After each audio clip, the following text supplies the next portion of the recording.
ತಾರೀಕು ಅಮ್ಮನವರ ಅದಕ್ಕೂ ಮೊದಲು ಈ ತರ ಒಂದು ದೇಗುಲನ ಕಟ್ಟಬೇಕು ಅಂತ ಅವತ್ತೇ ಒಂದು ಮಾತು ಅಮ್ಮನಿಗೆ ಒಂದು ದೇಗುಲ ಅದು ಈಡೇರಿದೆ. ಒಂದು ಕಾನ್ಸೆಪ್ಟ್ ಇತ್ತು, ಒಂದು ದೇಗುಲ ಕಟ್ಟಬೇಕು ಅನ್ನೋದೊಂದು ಥಾಟ್ ಹೇಗೆ? ಇಲ್ಲ, ನನಗೆ ನಮ್ಮೂರು ನಿಧನದ ಮಾರನೇ ದಿನನೇ ನಾವು ಸಂಸ್ಕಾರ ಆಗಿ ಮಾರನೇ ದಿನನೇ ನಾವು ಭೂಮಿಲಿ ನಾನು ಗುದ್ಲಿ ಇಟ್ಕೊಂಡು ಕೆಲಸ ಮಾಡಕ್ ಶುರು ಮಾಡಿದೆ. ಮಾಡ್ತಾನೆ ತಲೆಯಲ್ಲಿ ಐಡಿಯಾ ಬಂತು. ಗೌಡ್ರು ನಮ್ಮ ಹನುಮಂತರಾಜವ್ರನ್ನ ಕರೆದು ನಾನೇ ಹೇಳಿದೆ, ಕೈಯಲ್ಲೇನೆ ಮಣ್ಣಲ್ಲೇನೆ ನಾನು ಅದನ್ನ ಸ್ಕೆಚ್ ಹಾಕಿದೆ. 3 ಪ್ರದಕ್ಷಿಣೆ ಬರ್ಬೇಕು. 3 ಪ್ರದಕ್ಷಿಣೆ ಎಲ್ಲ ಅಮ್ಮವ್ರ ಭಾವಚಿತ್ರ ಇರ್ಬೇಕು. 3ನೇ ಪ್ರದಕ್ಷಿಣೆಗೆ ಬರೀ ಅಮ್ಮವ್ರ ಮಾತ್ರ ಕಾಣ್ಬೇಕು. ಗಿಡಗಳ ಮಧ್ಯೆ ಅಮ್ಮ ಇರ್ಬೇಕು, ಪ್ರಕೃತಿ ಮಧ್ಯೆ ಇರ್ಬೇಕು. 3ನೇ ಪ್ರದಕ್ಷಿಣೆಯಾಗಿ ಅಮ್ಮವ್ರ ನಮಸ್ಕಾರ ಮಾಡ್ಬೇಕು. ಅವ್ರ ಖುಷಿ ಸಿಕ್ಕಿದಂತ ಜಾಗ ಇದೇ ಜಾಗದಲ್ಲಿ, ಅದೇ ಜಾಗದಲ್ಲಿ ಅವ್ರ ಸುತ್ತಲೂ ಗಿಡ ಮರಗಳೇ ಇರ್ಬೇಕು. ಸುಮಾರು ಇಲ್ಲಿ ವುಡನ್ ಟೈಲ್ಸ್ ತರ ಎಲ್ಲ ಹಾಕೋಣ ಕೆಳಗಡೆ. ಬೇಡ ಲಾನ್ ಇರ್ಲಿ, ಮತ್ತೆ ಎಲಿಫೆಂಟಾ ಗ್ರಾಸ್ ಅಂತ ಆ ಕಡೆ ಹಾಕಿದ್ವಿ. ಅದು ಚಿಕ್ಕದಾಗಿ ಒಂದು ಪರ್ಣಕುಟೀರ, ರಂಗಮಂಟಪ ಎರಡೂ ಆಗತ್ತೆ. ಕೇರಳದಿಂದ ಪರ್ದೆ ಒಂದು ತರಿಸ್ತಾ ಇದೀವಿ. 3 ಕಡೆ ಹಾಕಿದ್ರೆ ಅದು ನಿಮ್ಗೆ ಕೂತ್ಕೊಂಡು ನೀವು ಇದು ಮಾಡ್ಬೋದು. ಇಲ್ಲ ಅಂದ್ರೆ 4 ಕಡೆ ಹಾಕಿದ್ರೆ ಒಳ್ಳೆ ಉಪಹಾರ ಇಲ್ಲೂ ಸೇರಿಸ್ಬೋದು, ಅಲ್ಲೂ ಸೇರಿಸ್ಬೋದು. ಇದೆ ಫ್ಯೂಚರ್ ಒಂದು ಗೆಸ್ಟ್ ಹೌಸ್ ಮಾಡಿಸ್ತೀವಿ. ಮುಖ್ಯವಾಗಿ ನನಗೆ ಅನ್ನದಾಸೋಹ ನಡಿಬೇಕು ಅನ್ನುವಂತ ದೊಡ್ಡ ಹಠ ಇದೆ. ನನ್ನ ತಾಯಿಯವರ ಆಸೆ ಯಾವಾಗ್ಲೂ ಅದು. ಈ ಕೃಷ್ಣ ಬಂದು ಮನೆಯಲ್ಲಿ ಈ ಅಕ್ಷಯ ಇದು ಏನು ಇಲ್ಲ, ನನ್ನ ಏನು ಇಲ್ಲ ಅಂತ ಹೇಳ್ಬೇಡ ಅಂತ ಹೇಳ್ಬಿಟ್ಟು ಒಳಗಡೆ ಹೋಗಿ ಅದ್ ತೆಗೆದ್ಬಿಟ್ಟು ಆ ಪಾತ್ರೆ ಒಂದೇ ಒಂದು ಅಗಳ ಅನ್ನ ಇರತ್ತೆ. ಅದು ಜ್ಞಾಪಕ ಆಗತ್ತೆ. ಹೇಗೆ ನಮ್ಮಮ್ಮ ಕಷ್ಟದಲ್ಲಿನೂ ಅಷ್ಟು ಜನರಿಗೆ ಅವ್ರು ಮಾಡಕ್ ಆಗ್ತಾ ಇರ್ಲಿಲ್ಲ. ಕಡಿಮೆ ಸಂಬಳ, ಅವತ್ತು ₹1 ಸಂಬಳ ಕೊಡೋ ಜಾಗದಲ್ಲಿ ₹1 ಹಳೆ ₹1, ಆ ₹1 ಕೊಡೋ ಜಾಗದಲ್ಲಿ 8 ಆನೆ ಕೊಡೋರು. ಇನ್ನು 8 ಆನೆಗೆ ರೇಷನ್ ತಗೊಂಡ್ಬಂದ್ಬಿಡೋರು. ಆ 8 ಆನೆಗೆ 3 ಜನಕ್ಕೆ ರೇಷನ್ ಆಗುತ್ತೆ. ಅವರೇ ಅಡಿಗೆ ಮಾಡಿ ಕಲ್ಲಿಟ್ಟು ಅಡಿಗೆ ಮಾಡಿ ಎಲ್ಲಾರ್ಗು ಬಡಿಸ್ಬಿಟ್ಟು ಆ ತೋಟನ ತಮಿಳ್ನಾಡಿನಲ್ಲಿ. ಇಲ್ಲಿನೂ ಹಾಗೆ. ನಾನು ಓಪನ್ ಆಗಿ ಹೇಳ್ತೀನಿ, ನನ್ಗೇನಿದೇನಿಲ್ಲ.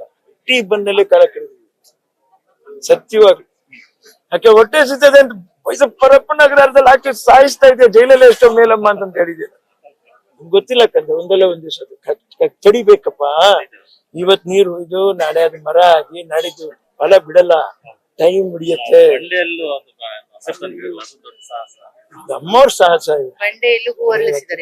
ಇವತ್ತು ನನಗದು ಏನ್ ಅರಿವಾಗ್ತಾ ಇದೆ ಅಂತ ಹೇಳಿದ್ರೆ, ಇಲ್ಲ ಅಮ್ಮವ್ರು ಹೇಳಿದ್ರು ಸತ್ಯ. ಅನ್ನದಾಸೋಹ ಬಾರಿ ಮುಖ್ಯ.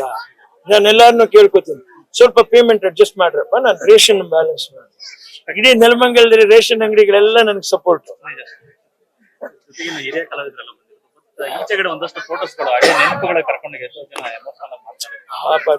ಅದು ಬೇಕು ಅಂತಾನೆ ನಾನು ಇಟ್ಟೆ.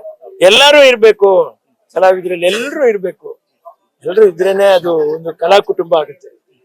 ಒಬ್ರು ಇಬ್ರು ಅಲ್ಲೇ ನಿಂತ್ಕೊಂಡ್ಬಿಟ್ಟು ಹೆಸರಿ ನೋಡಕ್ಕಾಗುತ್ತೆ, ಬೇಜಾರಾಗುತ್ತೆ. ಎಲ್ಲಾರು ಸೇರಿ ಇದ್ದಾಗನೇ ಅದಕ್ಕೆ ಲಕ್ಷಣ. ನೀವೆಲ್ರೂ ಬಂದಿದ್ದೆ ಅಮ್ಮವರ ಈ ಸ್ಮಾರಕಕ್ಕೆ ಮೆರುಗು. ನಾ ಅದನ್ನೇ ಹೇಳಿದೆ. ನಾನು ಏನು ಪತ್ರಕರ್ತರು ಅಥವಾ ವಾಹಿನಿಯವರು ಅನ್ನುವಂಥದ್ದು, ನಾವು ಒಬ್ರು ಹೋಗಿ 100 ಜನ ನೋಡ್ಬೋದು. ಆದ್ರೆ ನೀವೊಬ್ರು 1 ಕೋಟಿ ಜನ, 4 ಕೋಟಿ ಜನ, 5 ಕೋಟಿ ಜನಕ್ಕೆ ಇದನ್ನ ನೀವು ತಲುಪಿಸ್ತೀರ. ಅದು ದೊಡ್ಡ ಕರ್ತವ್ಯ. ಅದು ಅರ್ಥ ಆಗಲ್ಲ, ಅರ್ಥ ಮಾಡ್ಕೋಬೇಕು. ಒಂದಷ್ಟು ಜನ ಅಭಿಮಾನಿಗಳಿದೆ, ಜಸ್ಟ್ ಒಂದು ಜಾಗದ ತರ ನೋಡ್ತಾರೆ, ನಾವು ಪುಣ್ಯಕ್ಷೇತ್ರ ತರ ಅನಿಸ್ತದೆ. ಯಾಕಂದ್ರೆ ಒಳಗಡೆ ಕಾಲಿಡ್ತಿದ್ದಂಗೆ ಪಾಸಿಟಿವ್ ವೈಬ್ಸ್ ಆಗ್ಲಿ, ತುಂಬಾ ಪಾಸಿಟಿವ್ ವೈಬ್ಸ್ ಇದೆ. ಅಮ್ಮನ ಜೊತೆಲಿ ಅವ್ರು ಬಂದು ಕೂತ್ಕೊಂಡ ತಕ್ಷಣ ಒಬ್ಬ ನಾಯಿ ಬಂದು ಯಾವಾಗ್ಲೂ ಅಮ್ಮನ ಜೊತೆ ಕೂತ್ಕೊಳ್ಳೋದು. ಅದೀಗ ಹೋಗಿ ಅಮ್ಮನ ಸ್ಮಾರಕದ ಪಕ್ಕದಲ್ಲಿ ಯಾವಾಗ್ಲೂ ಅವ್ನ್ ಬ್ಲಾಕಿಗೆ ಅಮ್ಮ ಇಲ್ದೇ ಇರೋದು ತುಂಬಾ ಒಂದು ವಾರ ಅವನ್ನ ಸಮಾಧಾನ ಮಾಡಕ್ ಭಾರಿ ಕಷ್ಟ ಆಗೋಗ್ಬಿಡ್ತು. ಈಗ ನನ್ನ ಬಿಟ್ಟು ಅವ್ನು ಇರಲ್ಲ. ಈಗ ಗಾಡಿಲಿ ಒಳಗಡೆ ಎಲ್ಲೋ ಕೂತ್ಕೊಂಡ್ಬಿಟ್ಟಿದ್ದಾನೆ, ಬೇಜಾರಾಗುತ್ತೆ. ಅವ್ನ್ ಏನ್ ಮಾಡ್ತೇನೆ, ನೀನು ಫಂಕ್ಷನ್ ಮಾಡೋದು ಸಾಕು, ನನ್ ಬಿಟ್ಟಿರೋದು ಸಾಕು ಅಂತ ಅವ್ನ ಮುಖಭಾವನೆಯಲ್ಲಿ ಹೇಳ್ಬಿಡ್ತಾನೆ. ನನಗೆ ಹೆಚ್ಚು ಕಡಿಮೆ ನನ್ನ ಜೊತೆಲಿ ಮಲಗಿಸ್ಕೊಂಡ್ಬಿಡ್ತೀನಿ. ಅಯ್ಯೋ ಅವರು, ನಾ ಅವ್ರಿಗೆ ಅವ್ರ ಮಾತನ್ನ ಹೇಳಿದೆ 20 ವರ್ಷದಿಂದ, E = MC² ಅಂತ ಹೇಳಿದ್ರು. So you need that energy. ಆ ಎನರ್ಜಿನ ಡೆವಲಪ್ ಮಾಡ್ಬೇಕು, ರಿನ್ಯೂವಬಲ್ ಎನರ್ಜಿ ಆಗ್ಬೇಕು. ನಮ್ಗೆ ರೆಗ್ಯುಲರ್ ಕರೆಂಟ್ ಅಂದ್ರೆ ಸೋಲಾರ್ ಎನರ್ಜಿ, ವಿಂಡ್ ಎನರ್ಜಿ, ಆಮೇಲೆ ಇಂಡಕ್ಷನ್ ಮೋಟರ್ ಅಂತ ಹೇಳ್ತಾರೆ ಶ್ರೀಗಳು ವೀರೇಂದ್ರ ಹೆಗ್ಡೆ ಅವರು.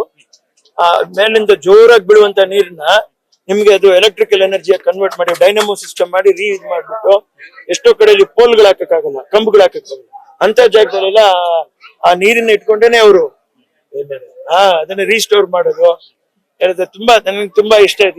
ಇದು ಒಂದು ಹಳ್ಳಿನೇ ನಾವು ಯೋಚನೆ ಮಾಡಿದ್ದು.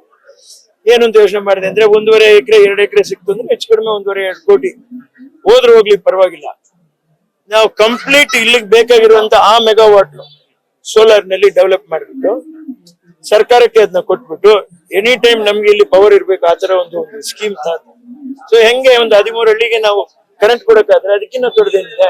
ನಂಗೆ ಅರ್ಧ ಆದಾಯನೇ ಬರೋದ, ಆದಾಯ ತೆರಿಗೆ ಬರಲ್ಲ ಅದಕ್ಕೆ. ಅರ್ಧ ಆದಾಯ ಬಂದ್ರೂ ಪರವಾಗಿಲ್ಲ, ಅದ್ರ ಜೊತೆಲಿ ಅವರು ಚೆನ್ನಾಗಿರ್ತಾರೆ, ಓದೋ ಮಕ್ಕಳು ಚೆನ್ನಾಗಿ ಓದ್ತಾರೆ. 8ನೇ ತಾರೀಕು ಏನಾದ್ರು ಬೇರೆ ಕಾರ್ಯಕ್ರಮ ಸಿಂಪಲ್ ಆಗಿ ಮನೆ ಗೆಟ್ ಟುಗೆದರ್. ಪಾಪ ಈ ಹಳ್ಳಿ ಪ್ರತಿ ಟೈಮ್ ಕರಿತೀವಿ, ಎಲ್ಲ ಬರ್ತಾರೆ.